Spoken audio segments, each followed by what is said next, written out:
She looked me dead in the eyes, her voice sharp enough to cut through bone, and said, "I can't live like this anymore. You'll never be enough for me. I need a man who can give me the life I deserve." The words echoed in the silence of our kitchen. My heart didn't just break, it crumbled into dust. She wasn't talking about love or trust or loyalty. No, she was talking about money, about status, about how I would never measure up to the shiny fantasy life she thought she was entitled to. The next morning, she filed for divorce. Her reason, my so-called poverty. Suddenly, our marriage wasn't a sacred bond. It was a transaction she felt she was losing on. I'll never forget the humiliation. Neighbors whispered when she packed her bags, smugness written across her face like she'd just won some cruel game. Friends looked at me with pity, shaking their heads in disbelief. To them, I was the hardworking, loyal husband who gave everything. To her, I was nothing but a stepping stone, a mistake she couldn't wait to erase. And as she walked out that door, chin high, eyes cold, I realized something. This wasn't just the end of a marriage.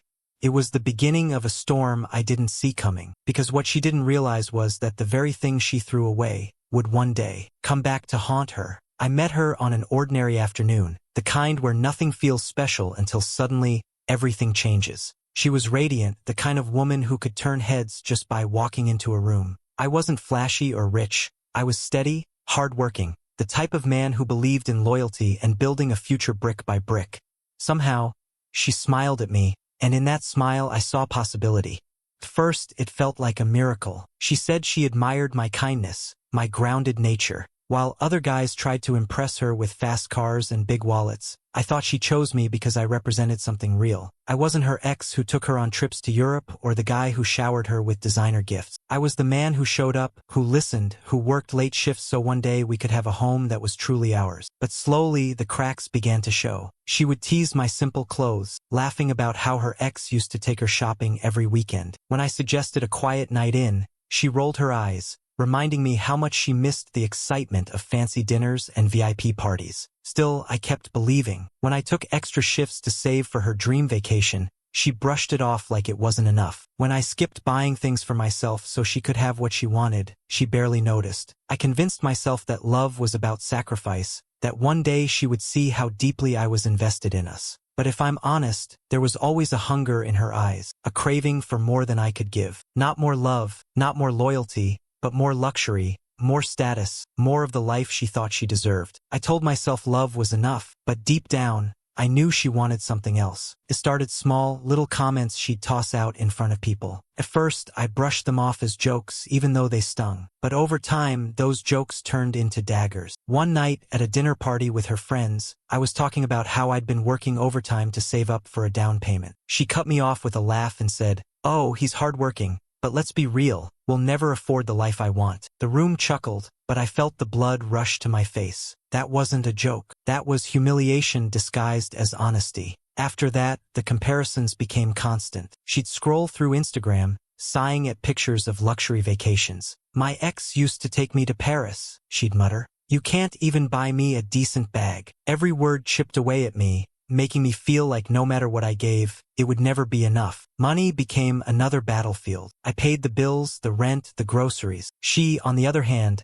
spent recklessly. Designer shoes, endless nights out, spa trips with her friends. And when I'd point out how tight things were getting, she'd sneer, "Maybe if you weren't so broke, I wouldn't have to live like this." Then came the suspicious outings. She started staying out late, claiming she was with friends. But her phone was glued to her hand. The glow of messages lit up her face at all hours, and the second I asked about it, she'd explode. "You're insecure. Real men don't question their wives." I told myself I trusted her, but trust doesn't explain the knot in your stomach when your partner hides their screen every time you walk by. The tension was unbearable. Our house no longer felt like a home. It was a stage for her contempt. Every sacrifice I made was dismissed. Every ounce of love I gave was ignored. And when I finally gathered the courage to tell her how much it was tearing me apart, she looked at me with nothing but disdain. That was the night she dropped the hammer. With a tone colder than ice, she said, "I can't waste my youth with a man who'll never make it. I want a divorce." She filed the papers the next morning, just as smug as the day she walked out. To her, I was dead weight, a placeholder until something better came along. But little did she know, the man she thought was nothing was about to rise higher than she ever dreamed. The divorce was brutal, not just because of what I lost, but because of how she carried herself through it. She didn't just want to leave, she wanted to humiliate me on her way out. In court, she smirked while her lawyer demanded half of everything I had. Savings I had worked years for, gone in an instant. And when the ruling came down in her favor, she leaned over and whispered, "Don't worry, you'll survive on scraps. You're used to it." Those words carved deep into me. I didn't argue, I didn't fight back. I walked out of that courtroom with nothing but a broken heart and a fire I couldn't yet name. First, it felt like my life had ended. I rented a tiny apartment, sold off things just to get by, and kept my head down. But every time her words replayed in my mind, I felt something shift. I realized I had two choices: stay the man she thought I was, or become the man she never believed I could be. So I chose the latter. I poured myself into my work. I took risks I never dared take before. I studied investments late into the night, started a side business, and refused to let failure scare me off. Every setback became fuel. Every small victory became proof that I was not the nothing she painted me to be. Years passed, and piece by piece, I built a new life. Not just stability, success, real success. My business grew, my name became respected, and for the first time in my life I didn't worry about money. I had freedom, I had options, and I had peace. Meanwhile, word of her new life trickled back to me.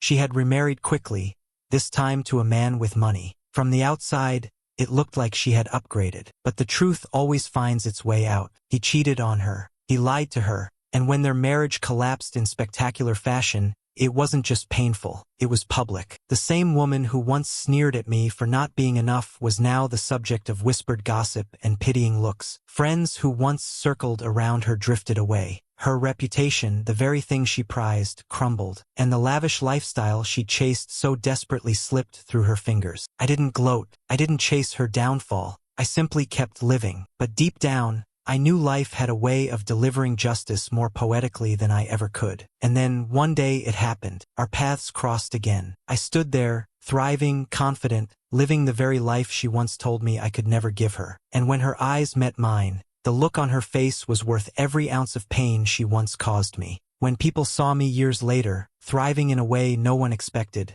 the reactions poured in. Friends who once looked at me with pity now shook their heads in disbelief. One of them said, "Man, she threw away gold for glitter, and look how fast that glitter faded." My family, who had stayed quiet through the worst of it, finally let their pride show. My father clapped me on the shoulder and said, "You didn't just survive it, you rose above it. That's what a real man does." My mother, who once feared that divorce would destroy me, smiled with tears in her eyes. "She broke her own heart when she walked away," she whispered. Then came the twist I half expected. She tried to come back. Her messages were full of nostalgia and regret. "I didn't realize what I had until I lost it," she wrote. "Maybe we can talk?" But by then, my heart was no longer hers to break. I responded with nothing more than silence, the coldest answer of all. And while the people in my life had their reactions, I couldn't help but imagine what Reddit would say if my story had been posted there. "Bro, you dodged a bullet. She chose money over loyalty,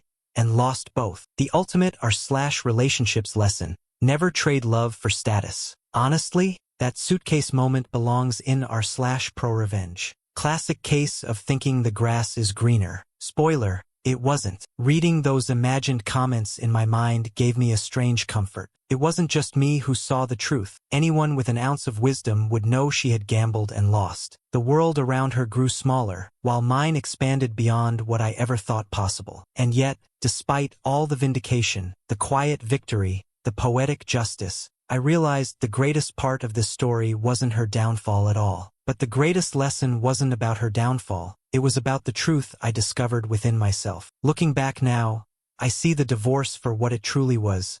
Not just an ending, but a release. At the time, it felt like my world had collapsed. But in truth, it was the doorway to freedom. I had been clinging to someone who never valued me, mistaking sacrifice for love and loyalty for respect. What I thought was devotion, she only saw as weakness. It took losing her to understand something I should have known all along. Loyalty must be matched, not mocked. You can pour your soul into another person, but if they're only measuring your worth in dollars and status, you'll never be enough for them. And that has nothing to do with you, it has everything to do with them. My revenge wasn't in the wealth I built or the success I achieved, though that certainly proved her wrong. My real revenge was peace. It was waking up each day knowing I didn't have to fight for approval, didn't have to walk on eggshells, didn't have to defend my worth to someone who couldn't see it. The lesson is simple, but powerful. Never tolerate disrespect. Never let anyone define your value by what's in your wallet, your job title, or the car you drive. True worth comes from within, from integrity,